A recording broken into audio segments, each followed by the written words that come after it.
Hello guys, welcome back to my mini vlog. So finally guys, अभी कुछ time पहले अर्थ day था, तो उसके लिए जो हमने अपने स्कूल के अंदर एक्टिविटीज़ वगैरह कराई थी, तो वो मैं वीडियोस डालना भूल चुका था उसका फुल व्लॉग, क्योंकि it's a very busy schedule. So मैंने सोचा क्यों ना मैं अब डाल दूँ उस वीडियो को।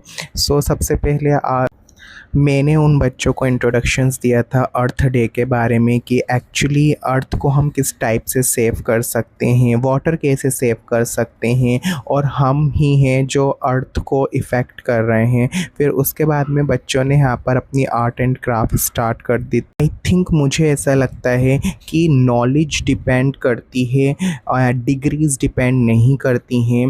एंड टू बी ऑनेस्ट, बच्चों को आप जितना ज़्यादा इंगेज रखेंगे एज़ अ एक्टिविटीज़, ज़रूरी नहीं है कि हम उनको एज़ अ बुक के अकॉर्डिंग ही सिखाएं। कभी कभी हमें उनको एक्टिविटीज़ के अकॉर्डिंग भी सिखाना पड़ता है और उनको प्रैक्टिकली भी दिखाना पड़ता है। सो आई थॉट कि बच्चों को ऊपर प्रेशराइज्ड ना हो पेरेंट्स भी, एंड उसके अलावा भी हमें भी बच्चों से वो एक्सपेक्टेशंस नहीं रखनी चाहिए कि सिर्फ वो पढ़ाई ही करें और अदर एक्टिविटीज़ ना करें।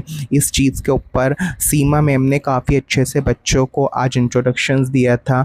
एंड कभी कभी जब हम बच्चों के ऊपर प्रेशराइज्ड हो जाते हैं कि ओनली कि सिर्फ वो स्टडी करें, ऐसा पॉसिबल नहीं है। उनका माइंड फ्रेश करने के लिए या बहुत सारी एक्टिविटीज़ करवाने के लिए हमें उनको अच्छी अच्छी जगह पर इंगेज करना चाहिए। लाइक हमें उनको स्पोर्ट्स में इंगेज करना चाहिए, अदर एक्टिविटीज़ में इंगेज करना चाहिए, जिससे उनका दिमाग फ्रेश रहे और पढ़ाई को वो एज अ बर्डन ना लें, वो पढ़ाई को एज अ एन्जॉयमेंट प्लेस बनाएं।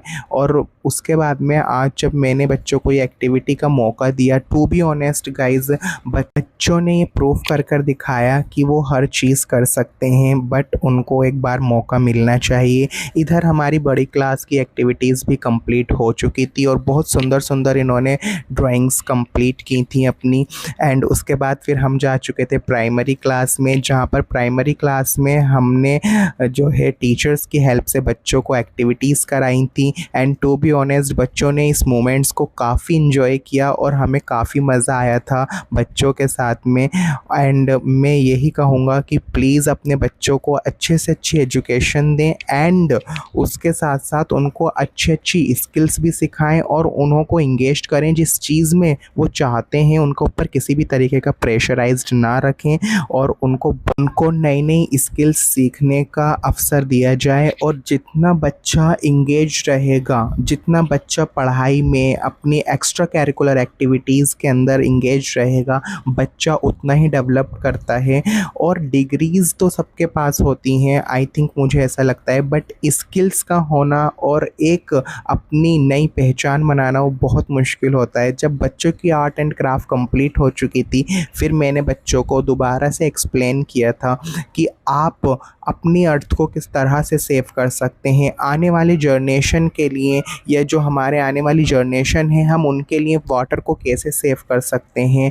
एंड मैंने उनको वाटर की इम्पोर्टेंस के बारे में एक्सप्लेन किया। मैंने उनको noise pollution, water pollution and हमारा जो एयर पॉल्यूशन है उसके बारे में, how to control to these pollutions में, आप इन पॉल्यूशंस को कैसे कंट्रोल कर सकते हैं, मैंने उनके बारे में उनको बताया एंड उनसे क्वेश्चंस पुट अप किए। एंड मुझे ऐसा लगता है जो ज़्यादा वीक स्टूडेंट होते हैं हमें उन्हें इग्नोर नहीं करना चाहिए, हमें उन्हें और ज़्यादा क्लास के अंदर इन्वॉल्व करना चाहिए, उनसे क्वेश्चंस पुट अप करने चाहिए और उन्हें इंगेज रखना चाहिए क्लास में। और मैं ये सोचता हूँ कि जितना हम बच्चों के साथ में फ्रेंडली रहेंगे, उतना ही बच्चों के लिए भी और हमारे डेवलपमेंट के लिए भी काफ़ी अच्छा होगा। क्योंकि समटाइम्स हम एज अ टीचर्स ये सोचते हैं, हमारे ऊपर भी प्रेशर रहता है कि हम टीचर्स हैं तो हम ही बच्चों को सिखाएं और बच्चे हमें कुछ न्यू चीज़ ना सिखा दें या बच्चे हमारी मिस्टेक्स ना निकाल दें। So that's a wrong thing,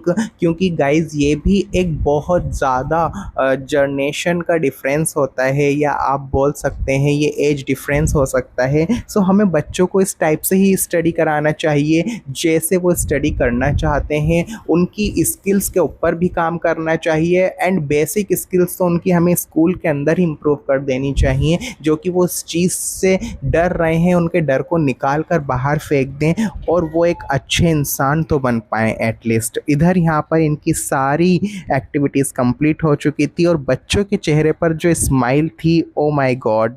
okay bye guys, मिलते